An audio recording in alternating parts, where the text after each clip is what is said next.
Bonjour à toutes et à tous. Dans le droit fil de ce que vient de dire excellemment Clémence, nous sommes effectivement confrontés à une grande agressivité du pouvoir en place qui est à la mesure de leur fébrilité. Si vous me permettez cette boutade, avant le contraire d'En Marche, maintenant le contraire d'En Marche, c'est anti-républicain, si on les écoute.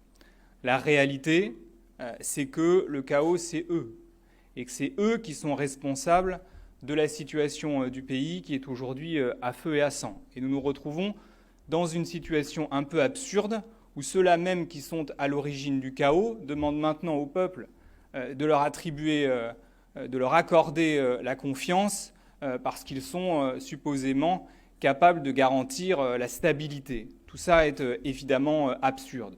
Le chaos, il est climatique, il est économique, il est social, et nous le voyons notamment sur le front du chômage, avec une réalité qui est que la France continue à compter près de 6 millions de chômeurs et que tous les mensonges du gouvernement, toutes les manipulations statistiques ne sauraient cacher cette réalité.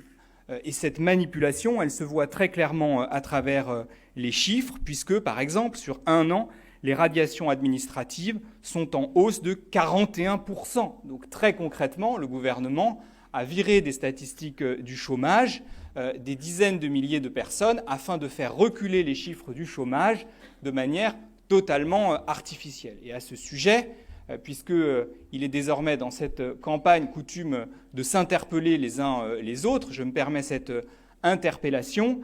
Le 30 mai dernier, Patrick Mignola, qui est président, je crois, du groupe MoDem à l'Assemblée nationale, a annoncé qu'il était favorable à une nouvelle réforme de l'indemnisation chômage. Il l'a dit chez vos collègues de Public Sénat.